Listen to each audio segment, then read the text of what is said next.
Welcome to the Jamodi Podcast. We are all surrounded by amazing coaches and leaders, so let's get an inside look at not just what they do, but how they do what they do. After all, becoming the best versions of ourselves is Jamodi, just a matter of doing it.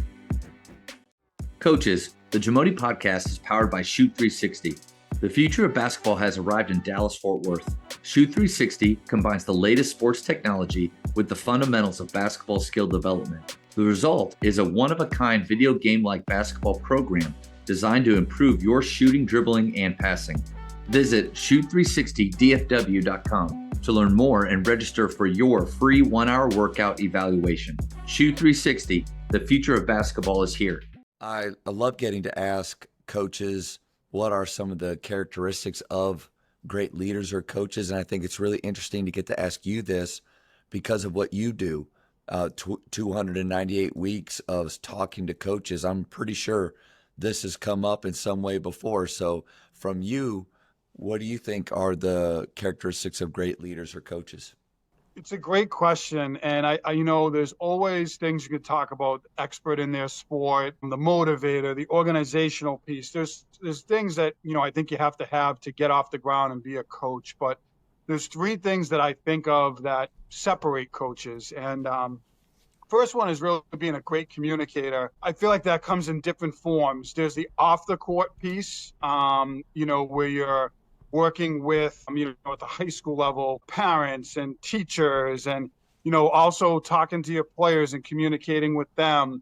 At the college level, I'm sure it's the administration and boosters, and at the youth level, you could talk about that communication as well. But then I think also like player feedback and effective feedback, and how does that two-way communication happen, with players? What does that look like for you? Are you setting up times? Are you intentional about that? How are you saying things to players? Because sometimes it's not what you say to them, but sort of how you say it and how they interpret it and what their perception is, and then I think, the other piece is really like you get into the sort of the X's and O's and the on-court piece. And there's great players out there who could, play at all levels and be great.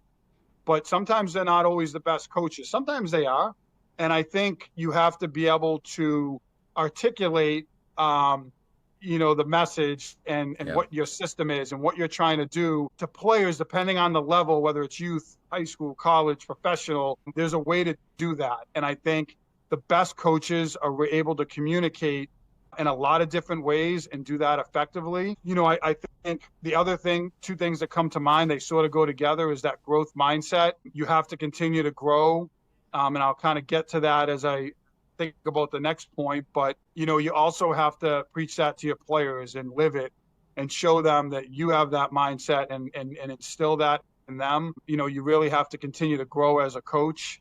I talked about my Get Better Basketball chat, and I've grown a lot as a coach, as others have through that. You grow by listening to podcasts like this, where you have coaches on and, you just talk hoops, so you talk coaching, and I think sort of what coincides with that is really being one step ahead. I think the best coaches, they're one step ahead in their game plan and what they're doing in all sports. They're playing chess, not checkers. They're thinking moves ahead. They have that mindset. They're one step ahead of the curve and what's happening. They're staying up with the time. You look at basketball and the three-point shot and how much that matters and means to the game. You look at football and run-pass option, and even coaches like Nick Saban, who's retired now, so much respect from him. And I know it's not basketball, but you think about how he had to evolve from a power running play action guy that hated the spread no huddle to now he's running that and winning a national championship. So, you have to evolve and you have to continue to grow. So I think like being one step ahead is part of that growth mindset. And those are things for me that separate coaches. But of course, there's a lot of things that go into being a great coach. I love that. And I think you nailed it, especially with that first one, being a great communicator. I think there are so many coaches that work hard at learning material or drawing on their past experience. But if we can't present it in a way that our players can hear it, see it, do it, in those areas, because everybody learns differently, then there may be some disconnect. I was talking with a coach the other day about what are some of the things that can get you fired. I think it's rarely the X's and O's, because some parents are going to watch the game, and depending on what little Timmy, their son, is doing in that game, or maybe they have some background, they could disagree, and that's okay. I watch the Cowboys, and I don't know anything about football, and I'm disagreeing with what's happening. So that's possible. But what'll get you in trouble, one of the big ways, is a lack of communication or miscommunication, organization. I think those are the things that you can screw up on the floor a little bit, but if your communication's on point, you're probably going to be okay. But you're screwing up on the floor a little bit and you're struggling in that area, that's when emails begin. Yeah, I couldn't agree more. If you're going to run a successful program, you have to be a great communicator. And I think for all those reasons you mentioned, and things I had talked about as well. And I think sometimes it's easy to get away from all the aspects of communication, right? You think of high school coaches, you want to be in contact with the parents, you want to talk to the club, you have to meet with your coaches, but that encompasses a lot. And I think you have to really be intentional and have a really specific plan, an action plan, really, to do that effectively. And I think that organizational piece you just mentioned comes in with that as well, which is a great point. What are your thoughts on, you mentioned communication on and off the court with your players? I think, what are your thoughts on being on all the time? Like when we're on the floor, there is a level of not just volume, but intensity and precision to what we're saying. But in our one-on-one or 10-minute meetings, like I like to run, in my opinion, there should be a little bit of a change so they get to see all the sides of us. What are your thoughts on that? Yeah, I think you have to, you're a human being, and I think you have to show that side of it. And I couldn't agree more. We would host like preseason, season meetings, postseason meetings. And I think it's so important to have conversations, to be authentic, to be honest with players. I know you hear that a lot. I think there's a way to do that effectively. And, it doesn't always have to be, like that you're on the court, so to speak, as you said. I think there's ways to sit down and talk to them and talk about their growth and the positives, but areas they still need to grow, and provide that feedback to them. And, also, I think we all need to grow, right, as coaches. So it's okay to say, this is what I'm working on. This is what we're working on as a staff. This is what we want to do better. These are our stats. Because, ultimately, it's easy to look at the players and the shooting percentages or whatever it might be, but you're part of that, and you're leading that charge. So if the team's not shooting well, that they own a piece of that, but what are you doing to make them better? So I think it's okay to open up in that way with players, and I think you'll build the best relationships when you're able to do that, and turn it off a little bit, so to speak, and sort of humanize yourself, and that's such an important thing. Yeah, and I love the accountability that you're talking about with anything that's happening wrong in our programs. It ultimately is our fault. It's that extreme ownership that Jocko Willink talks about. And one thing I was thinking about with the communication with parents, I'm reading this book right now. It's Politics and Coaching, and it's got like the different sport balls on the front and flames behind it. I should have known. And man, I'm really, if the author ever for some reason hears this, I'm not trying to be disrespectful in any way. And if you know him, then I'm so sorry. Okay. But the flames on the cover tells something already about maybe the perspective here that we're talking about. I've tried to take over the years the idea that my parents are allies. They're not enemies.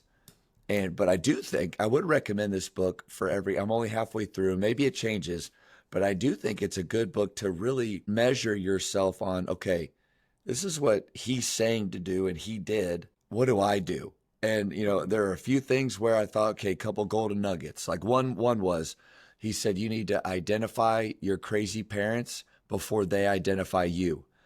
And I kind of read that. I was like, what does that mean? And he said, basically, when you think you're going to have some troubling parents, go to your AD early on and say, I just want to let you know, these are some families I'm a little worried about. Mm-hmm. His whole idea, which I love that, and his whole idea was, if the AD gets the email from them, then he already knew it was coming, and it's almost like he's prepared. And I knew these guys were trouble. Coach told me that. So that was like one good nugget. But there are a ton of things that issues he was having. And I remember because he has his emails that he sent, like word for word, or the text messages, or the activities they were doing. And I remember thinking, golly, like, I know why everybody's upset. Like, that's why right there. I think the way that we communicate with our parents in a way that they're allies, they're co-contributors to our culture, they're a stakeholder in the players' lives. Coach, I gotta imagine that's a better way to look at it. Yeah, and I think I even think of my role as an assistant principal, and there's parents that have challenges and things that they struggle with, and I always think about how do you bring that person in as a partner. I know you use that word partner, and I think that's so important. I think there are parents that you work with, and they're all different, just like your players are all different. And I think you have to, how do you connect with each of those families? And that's such an important part. They're entrusting you with their kid, excuse me, for at least 2 hours a day at practice, longer with games and everything else going on. So you want them to feel good about that, and you really want to partner with them as much as possible. There's times where it can be more challenging than others. All coaches know that, but I just think for me it was always, what can I do to sort of bridge this gap and work with this person and bring them onto the team and make them part of our team. And I think that's so important in coaching and schools and really anything that you're doing. You're going to have people with all different types of personalities and opinions and perspectives. And what are the things you're doing to sort of partner with them? And I found in my experience that they've been willing to partner back with me as well. I think the great awareness for us to be approachable. And because when we are approachable, then we get to learn more about our parents, which in turn helps us to learn how to communicate with our players better and gives us a little bit of that insight. But I've also noticed that by having maybe an open door policy, maybe even more than when I was younger, I was comfortable with. Most parents just want to be heard. They just want you to sit there and listen to what they're saying and not have an instant reaction or an answer. You know why that's happening? Is it like, no, just I sit and I listen and I usually say, you know what, that's a good point. And I'm not trying to be fake about it. I'm actually trying to listen. I think right there it diffuses the situation if you just sit and listen. But if you're on edge and you're combative and you're trying to fight their energy or meet it, then things just get to a bad place. I mean, look, they're there because they love their kid and they want the best for them. And I think, you always kind of start there. They know their kid better than we do. They're with them, it's their kid. And I think just sharing that, I always would share that with parents. You know your kid better than I do. And I want to get to build that relationship. And, I know you really care. And of course, there's things. And if, you might disagree on certain things, and that's okay. But I do think, you try to validate their feelings because that's how they feel in that moment. And it is their kid. And, it's hard. And sometimes those are tough conversations. They don't always go as exactly the way you want them to. But there's a way to sort of, still partner with families, through those conversations. And if things aren't going well, I think, a big part of that is maybe you're not listening. And you said that. And as I grew as a coach and as an administrator, really listening. I think about, we have meetings in school, right? We have IEP meetings for kids.